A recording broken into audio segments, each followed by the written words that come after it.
Hello and welcome to Starwood's live pet travel Q&A. This is an Ask Me Anything style event where we're sitting down to answer any and all questions that you submit in the comments. Today's topic is pretty general and wide-ranging. It's just top pet travel concerns. Most folks have never traveled with their pets before, so naturally many clients are approaching this with some concerns, anxieties, and maybe even some misconceptions. So today's live Q&A is aimed at getting all those concerns answered and hopefully giving you some peace of mind as you prepare your pet for travel. So start thinking of your questions and asking them in the comments. It is open and ready to go. But before we get into answering those questions, let me introduce myself and my guest as well and tell you a little bit about Starwood. So my name is Adam Melton. I am VP of Strategic Initiatives here at Starwood. And I'm joined by Sage. She is one of our pet travel coordinators. Every client that signs up with Starwood is assigned their very own pet travel coordinator, kind of the orchestra of the entire move, as far as getting paperwork reviewed, getting drivers booked, airlines booked, vet appointments all set up, and just being your main point of contact during the move process to get everything booked efficiently and just on time. So we're sitting down with Sage, and Sage, you have quite a bit of experience across the world, many destinations. You kind of know it all, right? You've worked on all geographical destinations. Yeah, pretty much. Over the almost 6 years, I've touched base in all regions, but I focus New Zealand and Australia now. Awesome. And Australia, New Zealand, I'm sure there's going to be lots of questions about those destinations. Those are some of the more complicated destinations that we service. So we, feel free to jump in with those because there's going to be a lot of those, and we'll dig into that. Okay, so a little bit about the event today. First and foremost, there's going to be some giveaways at the end. So we're giving away three things. First, some Starwood Pet Travel merch, some swag, stickers, polos, shirts, that sort of thing. We'll also be giving away a $20 Amazon gift card. And then finally, and the biggest prize is $200 off a Starwood booking. So if you decide to work with Starwood, we'll give you $200 off of your move. How to enter? Pretty simple. Ask a question in the chat. Follow Starwood Pet Travel on whatever channel you're visiting from, if that's YouTube or LinkedIn or Meta or Instagram, Facebook. Follow us on that channel, and then winners will be contacted at the end of the event. I'll actually announce it live on the call. Just wanted to give a shout out to the winner of last week's Polly X, won the big prize of $200 off a Starwood booking. So congratulations to that participant. But like I said, ask a question, follow us on the channel, on the social media channel that you're joining us from, and then we'll let you know at the end of the conversation. Okay, a couple things about Starwood. Why pet parents trust Starwood? We have been in business for over 40 years. We have over 4,000 reviews, on an average of 4.8 stars, both on Google and reviews.io. And what that means at the end of the day, that many years of experience, that many reviews, is we've done a lot of trips. We've done over 10,000 safe trips to destinations all over the world, to Europe, to the UK, to the Middle East, to Asia, to Africa, Australia, New Zealand, Asia, wherever you're going, we have done a move to, and we have expertise to handle it. We are global pet relocation specialists. We also do the US. So if you are traveling domestically, primarily to Hawaii, to and from Hawaii, we can also assist with that lane as well. We specialize in full door-to-door coordination. We're kind of a full service company. We arrange everything from the pickup at your house on the origin side all the way through everything that it takes to get that move booked, paperwork, vet requirements, customs forms, airline bookings, all the way to delivery at your new destination, at your house in the new destination. So we are door to door. As I mentioned before, every client that signs up with us gets their own dedicated pet travel coordinator to manage the move and be the main point of contact. And like I said, we've done it all. We know we have so much industry knowledge about how to do this efficiently and safely. And one of the big points of difference with Starwood, I would say two. One is we have a customer portal, pet travel portal, where you can log in, see the status of your move, see pertinent details about your move once the trip is booked, where you can see tasks, things that we need submitted, where you can keep track of it all. And then secondly, we do provide real-time updates throughout your pet's journey. So it's not just, we pick up your pet and then, you see them on the other side. All throughout the journey, we are providing different updates, geolocated updates. You see the GPS location of the pet, also updates with photos. So it's a great experience, gives you a lot of peace of mind as your pet is traveling across the world. Uh, as I see some questions coming into the chat already, thank you so much for that. To kind of get you thinking about the sort of things you might want to ask, some of these are, I have some top questions here that pet parents ask all the time. So, day of travel type things. What actually happens at the airport? Is it the same as checking in for a passenger flight? Is that the same thing that happens for my pet? Veterinarian requirements, what health certificates, vaccinations, paperwork are required. Airline kennels, how to choose a safe travel kennel. What are the rules? Not a lot of people know that there are regulations, international regulations about the kinds and size of kennels that we can use. So, any questions about travel kennels, medication? A lot of pets today are taking medication for all sorts of issues.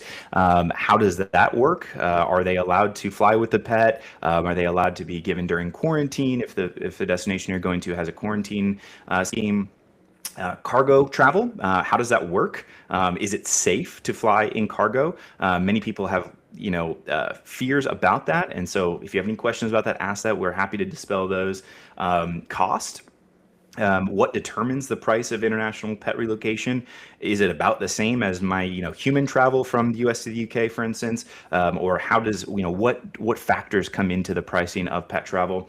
And then finally, some special cases if you have a unique pet, maybe a large dog, or a pet with anxiety, or perhaps a snub-nosed breed such as a pug or boxer, something like that. Are there any special requirements for that? How do you handle pets with anxiety over long journeys? Sometimes a couple days being separate from the owner. How do we handle that, and how do pets handle that themselves? So, just some questions to get started. As I said, anything's on the table, go ahead and ask it. I see some questions that we'll jump into in just a moment.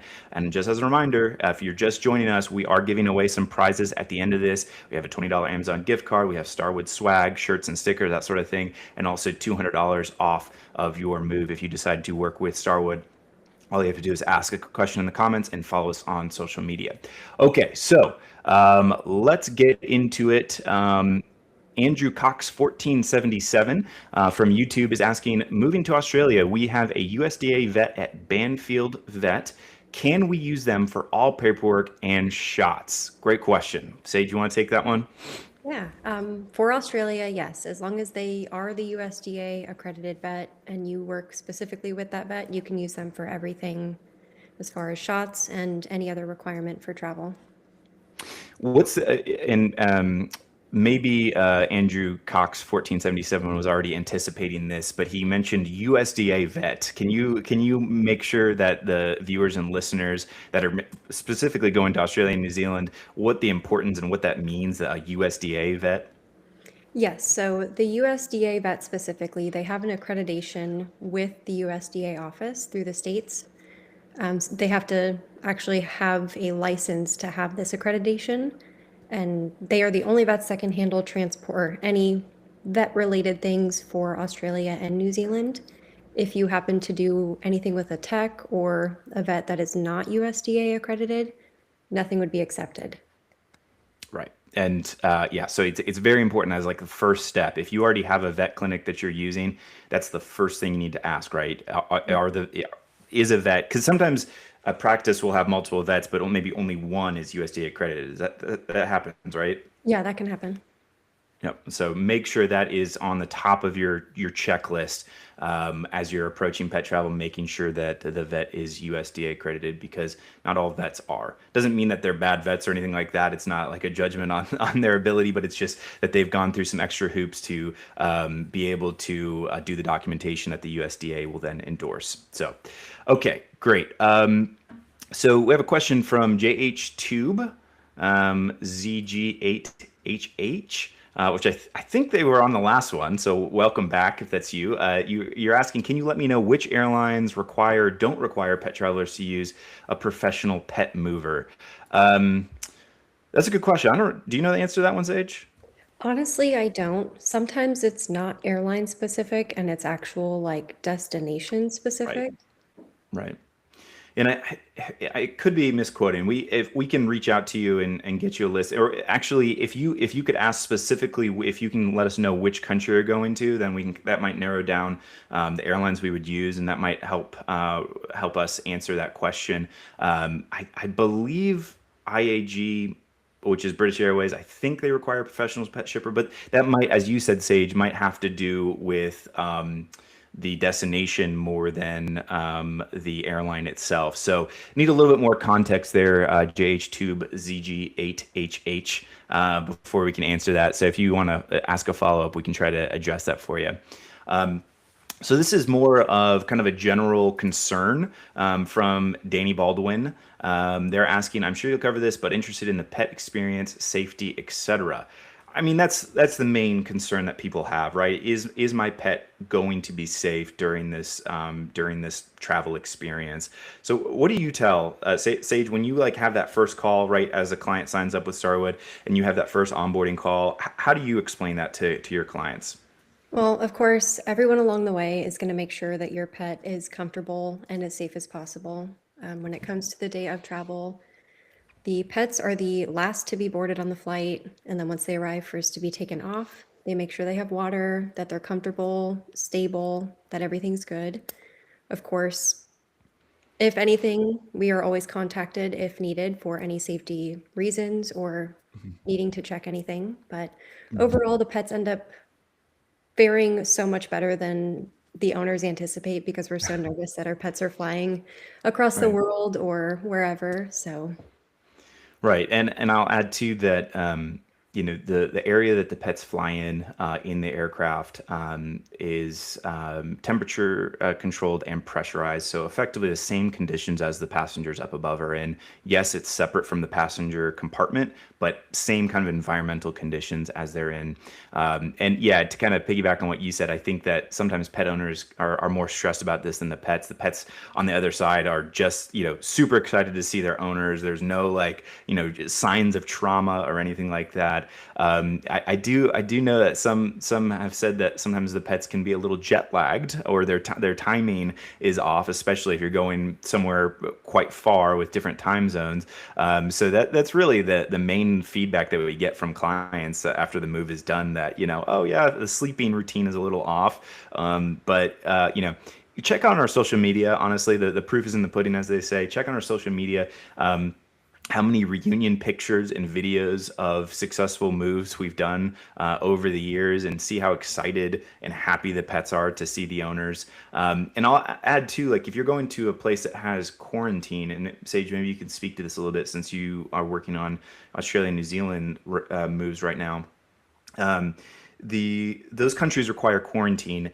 Talk a little bit about what the conditions are like in quarantine, because that's you know people stress out about a 24-hour travel period while the pet is flying, but these pets going to Australia and New Zealand, they're quarantined for up to 10 days usually, right? And so tell a little bit about what the conditions are like and how that looks.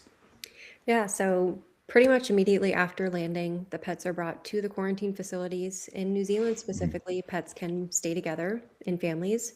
So they can put dogs together, cats together. The facilities are really great. The dogs have access to outdoor area.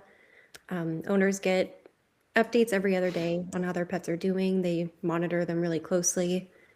And in the end, sometimes cats can be a little angry at their owners because they left them in quarantine.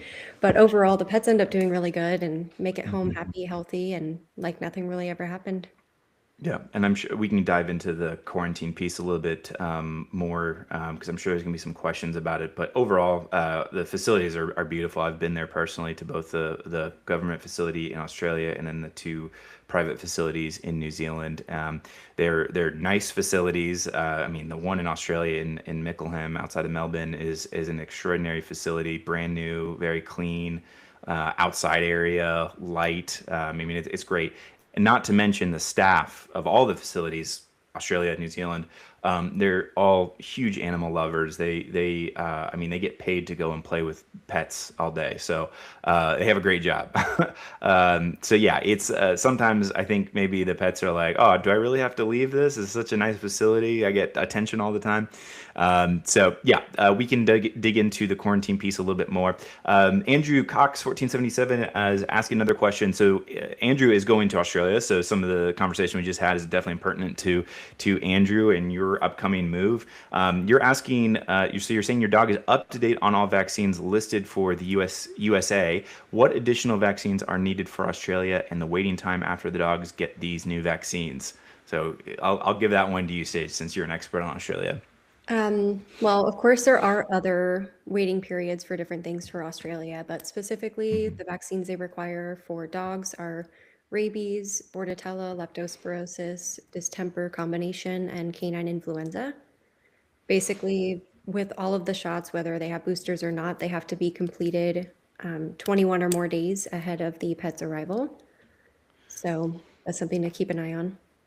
Okay. And can you talk a little bit about the waiting time, how long that is, when it starts, those sorts of factors for Andrew?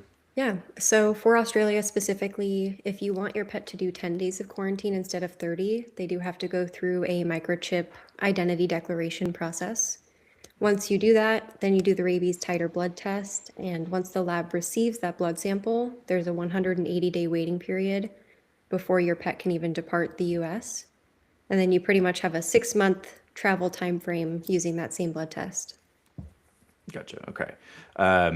And important that all of the everything is done like the identity verification process, the blood testing, that's done properly, right? Because I know we've had clients who've come to us, they had started the process on their own, they made some misstep in those initial steps. And they thought they were well into their way of that 6 month waiting period. To come to find out there was some mistake, and they coming to us saying, "Hey, I need your help.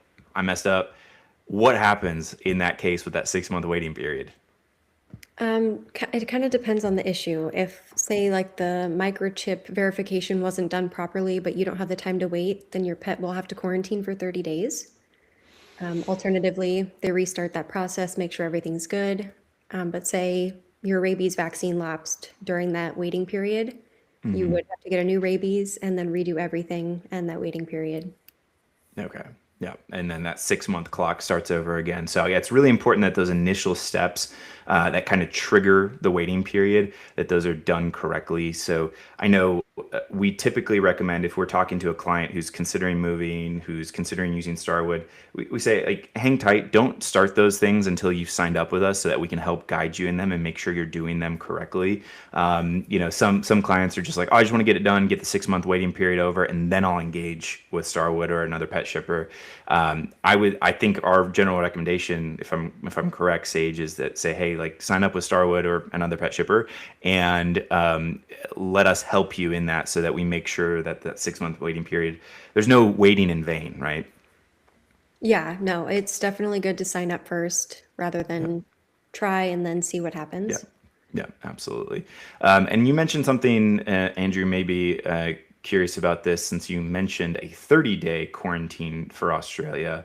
I had said just a few moments ago 10-day quarantine. So what's the difference between the 10 and 30-day quarantine for Australia? For Australia, they allow you to go through the microchip identity verification process, and that'll qualify a pet for 10 days versus 30. So if you don't go through that process and you just jump right in, rabies vaccine and rabies titer blood test, then you just have 30 days of quarantine in Melbourne. It's pretty much the same as like if they were to do 10 days, you get updates. They watch your pets very closely. They take really good care of them, but it's a longer period away. Yep. Yep. And obviously additional costs if you have to do That the too. 30-day period versus 10. So, okay. Got another question from This is kind of a, a life direction question. Let's answer it. Let's go for it. JH Tube ZG8HH again, asking, since you guys have a more holistic view of the pet industry, do you guys recommend veterinarian as a career? I am in the EU, so tuition is pretty much free. You have a take on that one, Sage? I mean, really, if you're a pet lover, it's not a bad career choice. Realistically, you can take care of pets. Um, your job would literally be seeing and caring for pets all day, every day. So as Yeah. long as it's something that you feel comfortable and passionate with, I see it being a good career. Yeah, we love vets are important stakeholders in the pet travel industry. I mean, we can't move a pet without a vet being involved. They have to provide the health certificate. They have to provide treatments and whatnot that are required by destination countries. So they're a really integral part of pet travel. So if you have a soft spot in your heart for seeing pets reunited with their owners, having them safely transported across the world, well, yeah, being a vet is a great career choice because you are integral to that process. And also, like, if you are interested in this industry, reach out to Starwood. Maybe we can find an opportunity for you to come work with Starwood. That would be awesome. Okay, so another question from Andrew Cox about the microchip. My dog has a microchip already. Is that okay to use for verification? And again, Andrew's going to Australia. So another thing to keep in mind for Australia is they do require an ISO compliant microchip. So you do have to make sure that is what your dog has. And technically, just having the microchip isn't a verification. There's a pretty detailed process that you have to go through, seeing two different USDA accredited vets for microchip scanning, taking photos, completing paperwork, and having the USDA endorse paperwork. And then there's a final approval that involves DAF in Australia as well. So it's a little bit of a process. But so long as that microchip is ISO compliant and is readable, like there shouldn't be any issues there, right? No, there shouldn't be. You can just jump into either doing that or not if you're okay with Yep. 30 days of quarantine. Right, right. And the microchip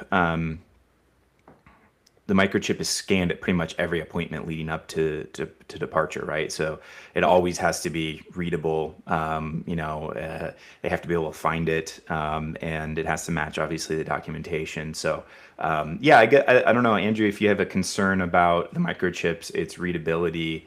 I guess you could take it in and get it scanned to make sure it's readable before you embark on that process. But generally speaking, the answer to your question is yes, it's okay if the pet already has the microchip, so long as that's the one that's recorded throughout the process at all these different touch points that happen by the vet.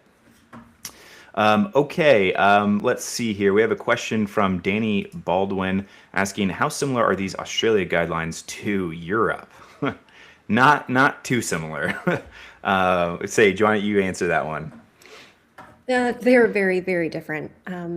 Really, Europe's rules are so much simpler than Australia's, and they really only require the pet to have an ISO compliant microchip, or I believe they do still also accept the Avid microchip numbers. So they just pretty much valid microchip and a rabies vaccination, and then any other vaccines if you require boarding or anything, but Yep. it's pretty simple. Yep. And then health No. certificate for travel. Right. Yeah. But yeah, no blood testing, no waiting periods. I mean, I guess there is a de facto waiting period because the rabies vaccination has to be at least 21 days old at the Yeah. time of, yeah. But But we that's have more that's lead time for trips anyway, so right. Yeah. Right. And that's such it's so minimal compared to the Australia wait period of 6 months. So yeah, I mean, similar in microchip and rabies, both are consistent across both of those destinations. The fact that you have to use a USDA accredited vet, the health certificate, or the health certificates are even different. The paperwork itself, the final health certificates, right? yeah. Yeah. So, that's kind of where the similarities stop. Microchip, rabies vaccination, and USDA accredited vet, but no waiting period, no blood testing, no quarantine for Europe. So, fairly different. So I guess, Danny, you should be thankful if you are headed to Europe and not Australia. Andrew, on the other hand, buckle up. Got some work to do there. Okay, you got some other questions. Let's see. So Alice Pauline is asking, I have a question about commercial cabin versus non-commercial pet imports to the UK. It says that you have to travel within 5 days of your pet. Does that mean that it's fine if I have been in the UK for a year and then fly back to the US to travel with her? Want to take that one, Sage? Yeah, so that is perfectly fine. To do a non-commercial import, it doesn't matter where you were before that pet travel. So you can fly within 5 days of your pet, even if you're coming from out of country back into the US just to fly out with her. That's perfectly fine. And it's so long as you have the like a copy of the ticket, right? Is Yes, that you the do need a typically? copy of the travel itinerary to prove that you're traveling within 5 days. Okay, gotcha. Um, And I mean, maybe Sage, take this opportunity for UK, our clients that are going to the UK or to the EU to kind of unpack commercial versus non-commercial. So, to answer Alice's question directly, as long as you're coming back to fly with her, then it should be under the non-commercial rules. But Sage, maybe unpack a little bit more since we've introduced this concept, what non-commercial is versus commercial. Okay, well, we'll start with non-commercial since that's what she mentioned. Yeah. Pretty much with pets traveling, they have to get a health certificate completed before they depart. With non-commercial rules, you or somebody designated flies within 5 days before or after the pet, and this qualifies as non-commercial, and their health certificate can be done within 10 days of departure. But for commercial shipments, it means that there's nobody traveling within 5 days before or after, so their health certificate has to be done within 48 hours of their departure. Okay, so much tighter turnaround, and possibly, potential for delay issues, right? Because of the tighter turnaround, if the USDA doesn't get the endorsement sent back in time, et cetera, there's less margin for error with that. So definitely doable to do a commercial move, but non-commercial is much more comfortable, has gives more of a buffer in case in the event that there's an issue. And I might add too, because I kind of brought this up in a couple different ways, that Starwood manages these moves end to end, door to door, but we're reliant on many different stakeholders to make these moves work, right? We've mentioned a couple of them already. Your USDA accredited vet, the USDA themselves, airlines, and so that's something to keep in mind that, for instance, during government shutdowns, the USDA can be slow or, not turn the endorsements around at all. I think there's no issue at the moment right now, right?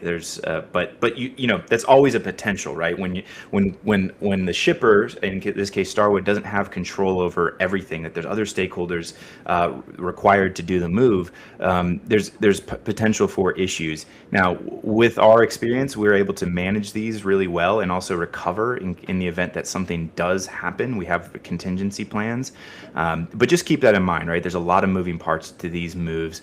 The USDA, the USDA vet, we have some clients, and this is something important to keep in mind as you're kind of approaching pet travel from the very beginning. Your USDA accredited vet, they have to be open and willing to working with a pet shipper. We've run into some vets who are very kind of closed off. They don't want to work with a pet shipper. They want to do things their way. And sometimes that is okay, but a lot of times they don't necessarily know the rules of pet travel like we do or a professional pet shipper does. So the most important thing, the kind of the pro tip here is at the very beginning, as you're kind of deciding to move with your pet, and you're going to work with a professional pet shipper like Starwood, reach out to your vet. First of all, find out if they're USDA accredited, because that's kind of a non-starter if they're not. But if they are, then say, hey, I'm going to work with a professional pet shipper. I'm working with Starwood. They're going to be reaching out to you. They're going to be sending documents. They're going to be asking for revisions of documents that you might have on hand. Are you okay with working with them? They're professionals. They're going to be coming to you with all sorts of things. Are you able to manage that? Because I would say, Sage, correct me if I'm wrong, that's like one of the main points of friction, especially early on in the booking process, is just trying to get some vet clinics, not all, some are great, but there's some where there can be some friction, right? Where they're not necessarily wanting to be working with us effectively, right? Yeah, sometimes it's just the vet themselves doesn't want to do it. Sometimes the clinics just refuse working with pet shippers. Um, Yeah.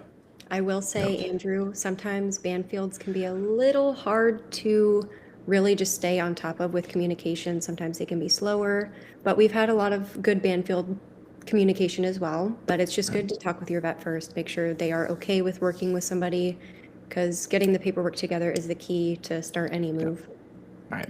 And it can the vet from the vet's perspective, some of these things might feel a little nitpicky or scrupulous. Some countries require the batch number of the rabies vaccination on the certificate. Some require wet ink signatures on the documents, and so we have people on staff who their sole job is to liaise with the vet clinics, get the rabies certificates that they have on file, make sure they meet the requirements of the destination country, and if they don't, go back to the vet and say, hey, you're missing XYZ, or X needs to be changed, and working with them to get that certificate issued properly. So as Sage said, just early on in the process, reach out to your vet, make sure they have the bandwidth to work with us, and if they don't, then it might be a sign that you should pursue some other USDA accredited vet in your area that is more open to working with a professional shipper. Okay. We have a question from Goffy NT. They are asking, my dog is sometimes nervous around strangers, and I worry about her being handled by strangers in a stressful environment during a layover. Can you describe the layover experience for dogs in Europe? This is a great question. What is the layover experience like for dogs and cats in Europe? Well, there are two different facilities that we can transit through, well, generally, that we transit through in Europe. One is Frankfurt's Animal Lounge. They are really great. They get the pets out of their kennels very quickly. They have their own space to be able to eat, drink, use the bathroom, and just have a little breather in between their flights. The other is Amsterdam. They also have a lounge where the pets are able to lay over, have their own space, be comfortable. And in Frankfurt specifically, they do provide an update. Sometimes it's after a couple of hours after the pets arrived, but with transits, we do need at least 4 hours to be able to make sure the pets can have some time to be comfortable in between and still get checked in for the next flight. Right. Yep. So, and then you mentioned the updates. Usually, there's a photo, right, There's a with photo. Lufthansa in Frankfurt. Yeah. Okay. So, yeah, and I guess just to add to that too, the handlers at these lounges, they're not just like normal airline ground personnel. Their whole job is to deal with animals that are transiting the airport. Everything from horses to fish to obviously dogs and cats, right? And of course they have these areas segmented, so it's not your dog's not with a horse, for instance. But this is their sole job. The airlines have SOPs in place. The training, obviously, of the different staff members is very high, and yeah, it's a well-oiled machine. I've been to both facilities that Sage has mentioned in Frankfurt at the Lufthansa Animal Lounge, and then the Animal Hotel in Amsterdam that's run by KLM. Both are really nice facilities staffed by experts in animal handling. So generally speaking, it's a really seamless experience. What would you say, because part of the subtext of the question is about pets with anxiety, or just kind of nervous around strangers. Maybe speak a little bit to just more generally, how do you get a pet ready for this thing that they've probably never done before, i.e., international air travel? Like, what are some recommendations and tips to get the pet ready? Sometimes if your pet is anxious with noises, we suggest kind of getting them out and about ahead of their journey just to kind of get used to having random noises happening on occasion, taking them out to even Home Depot. They allow you to walk your dogs outside there or just other places. If they have any anxiety with kennels, just keeping it in a common area in your house, making sure they get comfortable with it, kind of put a bed and blanket in there, make it feel homey, and it'll smell like home for their journey too. Everyone along the way will do their best to make sure your pet is as comfortable as possible. And if you have any suggestions, whether they prefer females or males, we do try to also encourage everyone along the way to help with that as well. Yeah, we collect handling instructions, notes. So, like in this case, if your pet is very nervous around strangers, that would be noted. And so, everyone that's handling the pet, from our drivers here in the U.S. to the airline staff to the destination staff in the destination country, they would all be aware of that. And so, kind of just being able to record that and keep that available to all the handlers is just that's a huge win. Okay, great. There's So actually Val, I saw oh, go one ahead, Sage. more message from Goffy and T. They Okay. Yeah. We recommend avoiding traveling in cold months, January specifically, to avoid extreme weather. Are the recommended months to travel? And that's a really great question because after this past winter, January is a very hard month to try to get any pets traveling anywhere. Hmm. So we do suggest kind of trying to stay away from winter or the harsh summer months, depending on where you're leaving from and going Right. into. So just kind of following general winter or summer in the Yeah. departure and arrival situation. Yeah. Yeah, and this is one of the many differences between, or can be one of the a difference between human travel and pet travel is that um, even though a flight is going, it's not canceled. For instance, sometimes the airlines impose embargoes, temporary embargoes for pets, just pets, and say, hey, during this period we are embargoing. They can't fly because of extreme weather, both cold extreme weather and also heat. And so that's something to keep in mind. Your flight that you're on may go off without a hitch. It's not canceled, but the airlines will say, hey, this is too risky for pets, and so we're not going to do this during this time. So obviously, it's safety first, welfare type thing, and we just have to flex with it. But just keep that in mind that as Sage said, try to avoid those extreme moments of weather. And also, if you're traveling across hemispheres, like if you're going from the US to Australia, keep in mind we're in opposite seasons. So even when it's cold here, it might be extremely hot there, whatever, vice versa. But just keep in mind overall that that is a factor and something that y'all have to be a little bit flexible on if you can't avoid traveling during those kind of peak seasons, weather seasons. Okay, so a question. Let's see. Valerie Martin asked, "How do you know how to get pet passports for Europe?" So I think there's maybe two questions we can answer in that. Maybe firstly, are pet passports required to get a pet from the U.S. to Europe? They are not required. They can be handy as long as they are filled out correctly. But as far as getting a pet passport, that is something that's assigned by a European vet. So you can't get it in the States to go to Europe, but you can get it while you're there. And then it kind of makes traveling back and forth a little bit easier. Yeah. So it's mostly a tool for inter-Europe travel, more so from the U.S. to Europe.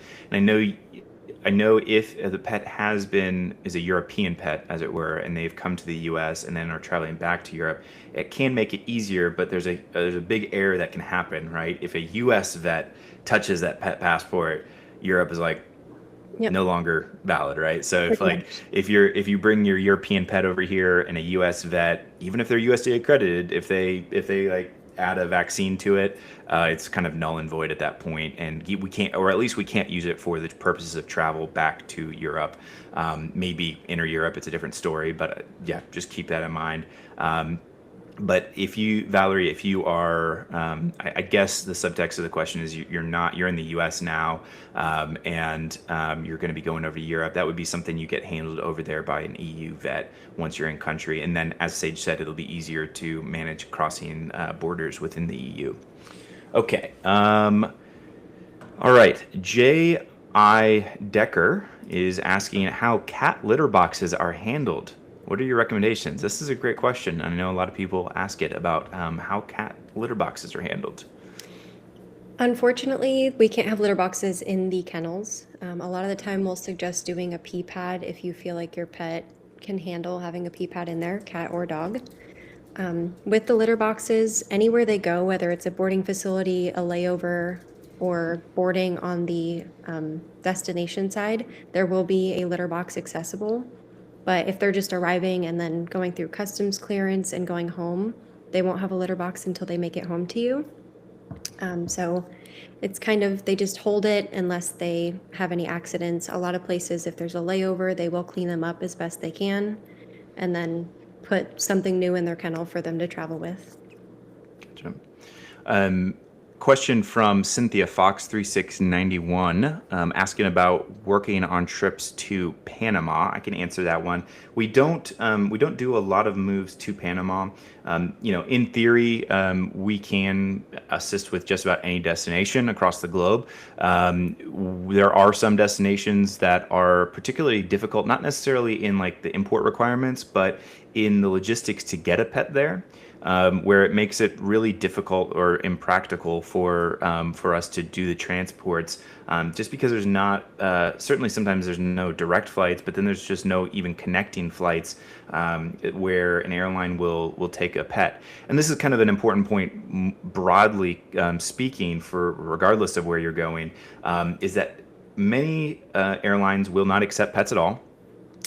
Some airlines that do accept pets, we, out of concern for welfare and just based on, our judgment of their operation, we wouldn't recommend using those airlines to transport pets, even if they technically accept them. So we are a little bit limited for safe pet travel flights across the world. We have our partners that we have vetted, that we have worked with for years, that we know are the best.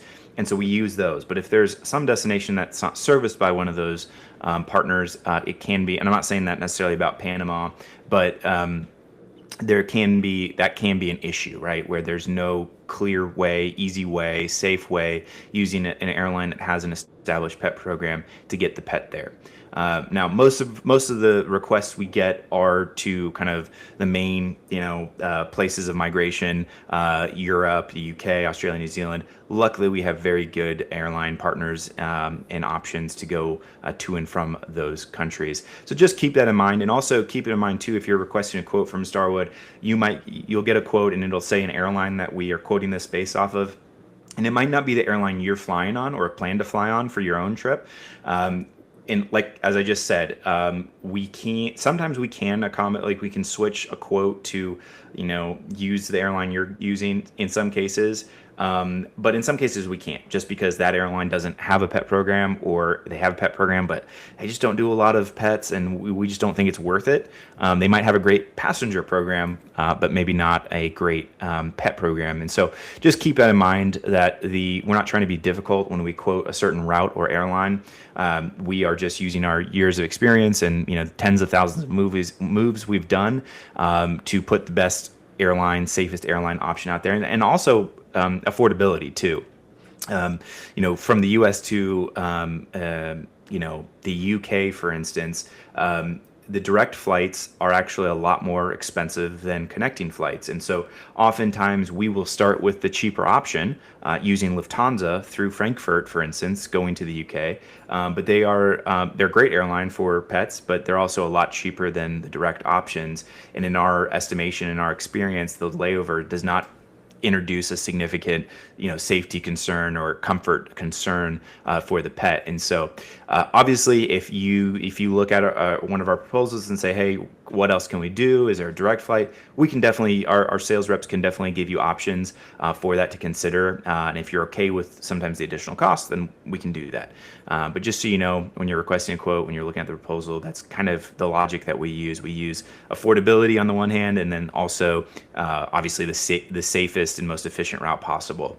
Okay. Andrew Cox asking another question about Australia. He is saying, what about taking my dog's food with them for their trip and quarantine for Australia? So two great questions, because I think one of these is applicable for every destination, regardless of Australia. Namely, can the pet, or should the pet, or does the pet have to travel with food during the trip? And then the second question is food in quarantine. So let's take those in turn, Sage, and talk a little bit about, does the pet, or regardless of where they're going, do they need to travel with food of some sort? They do not need to travel with food. If your pet has a layover, a lot of the times we do suggest sending a serving or two, depending on how long the layover is, just so that way we're not changing up their diet during their trip. Otherwise, if it's a direct flight, we're not going to be the ones feeding your pet. They would pretty much be fed before they fly and then after they make it home. So generally, a serving or two if they have a layover. But with going to Australia specifically, due to biosecurity rules, they don't allow any food from the US. They would just throw it out. So generally, we suggest sending no food, and then once they make it to Australia, they have food offered in quarantine, generally just Royal Canin, different variety. Otherwise, you can order food from local pet stores, or you can even make fresh food at home and drop it off to the quarantine facility. They allow that too. But you do have to have something sourced in Australia. Yeah. I will say when I was there touring the facility at Mickleham, the post-entry quarantine facility, they have a lot of different types of foods. They have their Royal Canin that they start with for most pets, but if the pet doesn't like it for whatever reason, or if they're just a super picky eater in general, they have a bunch of different ones that they will try. And obviously, they'll get you involved if the pet will refuse to eat anything that they have on hand, and then that's the point at which maybe you can purchase some from locally within Australia to have delivered to PEQ. Another pro tip, I think, to maybe alleviate any kind of switching friction is to try to get that Royal Canin and get your pet used to Royal Canin here in the U.S. even, because that is a global brand that you can get here. And so if they're not currently eating that, maybe get them, for a month or so, right? Would you say that that's a good recommendation, Sage, Yeah, before they travel to? generally, just depending on how big your pet is, how much food they eat, the switch over process can take a little bit of time too. So Right, start it right. earlier than later. And it seems like cats are pickier when it comes to food, in at least in Australia. Would you confirm that or deny that, Sage? Maybe I'm just prejudiced because I'm a dog person. It's kind of hit or miss, honestly. There's a lot of cats that will eat anything, but there's Okay. also a lot of cats that do get picky and what they're offered isn't doing it. So they'll either try other foods that they have in house. They have wet and dry food options. So Okay. they'll try different things, see if it works. If not, the owners will just send something that they know they like or to try, Right. really enticing, Right. if anything. Yeah, and if all else fails, as you said, when I was there, the director of the facility had mentioned that the week before they got an Uber Eats delivery of some fresh kebabs, and initially they thought it was a staff person's lunch that was being delivered, but nope, it was a pet who only ate kebabs, and so if there's a will, there's a way, right? Like if you're if you want to order your pet Uber Eats, the facility there in Australia at Mickleham, the PEQ post entry quarantine, they'll accept it and give it to your pets. So yeah, so good question there, Andrew. Okay, got some other questions here. There was a question a bit ago about round trip pet transport. That is something that we can do in a sort of case by case basis, depending on, obviously, first of all, where you're going from and to, like what your round trip itinerary looks like. And then also the length of time in between the trips. So if it's a tighter turnaround or, like just a month or 2 months kind of in between the legs, that makes a lot of sense. If it's further out, like if you are coming over to the US for a year and then plan to go back, doing a round trip service can be a little bit trickier because pricing can change. The airlines change their pricing on kind of every 6 months or so, and so we usually don't quote round trip moves if there's a long distance or a long time span between the legs. Now, if it's a shorter time span, we can absolutely do round trip services and we can give you a discount as well. Again, it's kind of a case by case basis, but we can definitely apply some discounts for those sorts of round trip services. All right, we have a question from Shiver Fox. They're asking, do you have any experience shipping pets via Finnair or with the Finnish pet immigration process in general? I would say You that's know a that, Sage?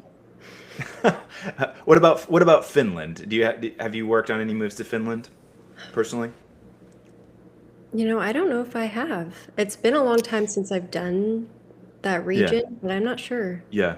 Yeah, I mean, I know we definitely sell moves services to Finland. Not as a huge of a destination in Europe as some other European countries, but I believe, and maybe you can reach out and we can get you the full set of rules. But I think Finland is generally speaking the exact same as all the other EU countries. But maybe there's one slight difference with, is it tapeworm or is that Norway that has the tapeworm requirement, or do you know? I'm pretty sure Norway does, but so does Dublin, or sorry, Right. um, Ireland. the Ireland Yeah. does. Yeah. So different Yeah. places do have slightly different things. Yeah. So it Yeah. would be good to double check. Yeah, but overall, it's pretty straightforward as just any other Europe country is concerned.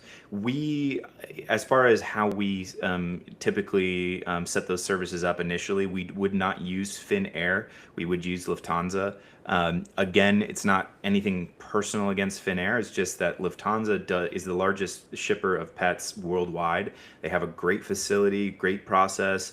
And also, they have just a lot more flight options here from the U.S., whereas Finnair is not going to have nearly as much reach. Maybe you're close to a airport that does have Finnair service, but in general, we always kind of default to Lufthansa for almost every European destination. Again, just because of their affordability, but primarily because of their experience with pets. And so I'm sure that's kind of, if you reach out for a quote, Shiver Fox, that's how that quote would be set up, is using Lufthansa through Frankfurt, short layover in Frankfurt, and then to Helsinki. Okay, Goffy and T has another question. And just before I ask this one, we are going to be wrapping up in just a few minutes. So get your questions in. We'll be announcing the winner of the giveaway in just a moment. So if you want to try to win that, make sure you get your questions in the next couple minutes, and be sure to follow us on social media. Goffy and T is asking, what do you recommend putting in the crate to travel with my dog on travel day / what is allowed, blankets, water, toys, etc.? So of course there are some destinations where, I guess specifically Australia and New Zealand, with biosecurity, we do suggest not sending anything that you or your pet are partial to. But generally, overall, the airlines do allow a bed, and then the pets can have like a blanket, t-shirt, towel. There will be two doors that attach, or two bowls that attach to the inside of the door to be able to replenish water. Sometimes I even recommend freezing water in one of the bowls. That way they have something that they can lick on and have melting throughout the actual So check-in it wait doesn't period. so it doesn't slosh around, right, That during the too. movement. Yep. Yep. But yeah, generally they can be pretty comfortable in their kennels. So just no toys because those can be choking hazards. So for safety, they usually recommend don't send any toys with them. Gotcha. Okay. It's a great question from Andrew Cox. Again, going to Australia. He's asking, with jet fuel going up, how do you quote a trip? So the price of oil is affecting jet fuel prices. Um, we haven't heard anything on the cargo side. Pets travel under the cargo division of an airline. We haven't heard any murmurs at the moment for changing the price of cargo commodities, including pets. Yes, passenger tickets are going up, but generally speaking, we quote a move, and when you sign up, if something doesn't materially change, like if we're not changing the airline we're using, or if we're not changing the destination or something like that, or you're not requesting some material change, the price that you sign up for is the price you pay for the move. So in most cases, any sort of fluctuations that happen after we've quoted you and you've accepted, that's something that we eat. In extreme cases, obviously, I don't anticipate, like I said, we haven't heard any murmurs of this happening, but generally speaking, that's how we handle any fluctuations of pricing. Because, like I said, it does. I'll add one other point, is that airline for pets, the pricing doesn't fluctuate by date like human travel, right? Like you can go try to buy a ticket today versus 2 weeks from now to the UK, and the price might be totally different. The algorithms the airlines use based on load factors and fuel prices, all that comes into it in a real time way. That's not how it works for pets. Generally speaking, some airlines haven't changed their pricing for pets in years. Others, and this is the more common, they change their pricing usually every 6 months. They do kind of batch price changing, and sometimes it goes down, sometimes it goes up, sometimes it stays the same. But as kind of our principle on pricing transparency, if you sign up and nothing materially changes about the move, the airline that is being used, the destination that's where the pet's going to, those sorts of things, if nothing changes, we honor the price that we quote, regardless of any sort of downstream changes that might happen.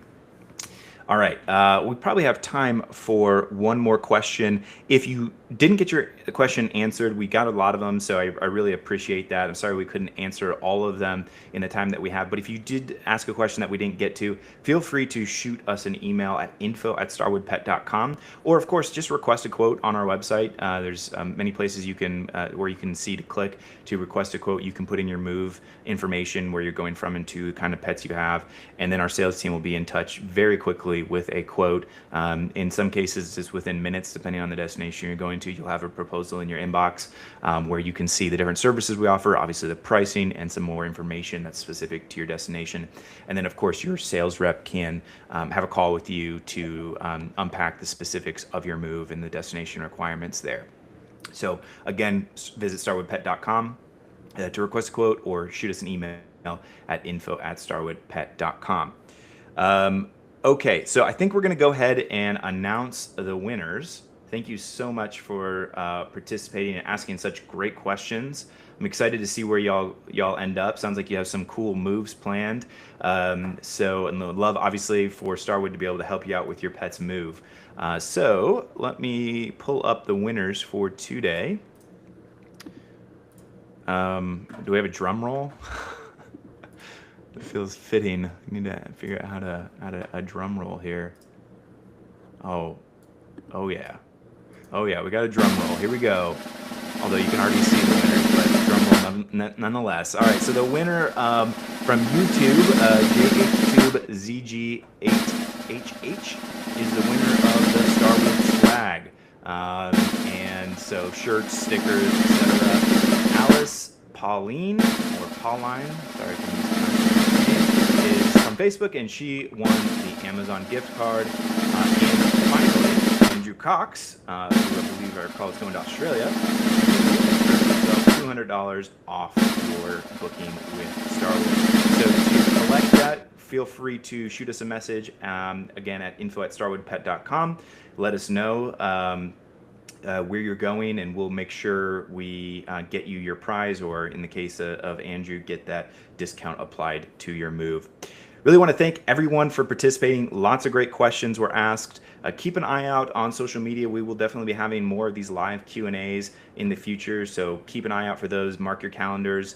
And as I said, the best way to get in touch and get more information about your move and the services we provide would be to request a quote at starwoodpet.com. Sage, thank you so much for joining us. Thank you so much for sharing your expertise and your years of experience with the audience. Yeah, I was happy to be here. All right, all. Have a great day. Bye-bye. Bye.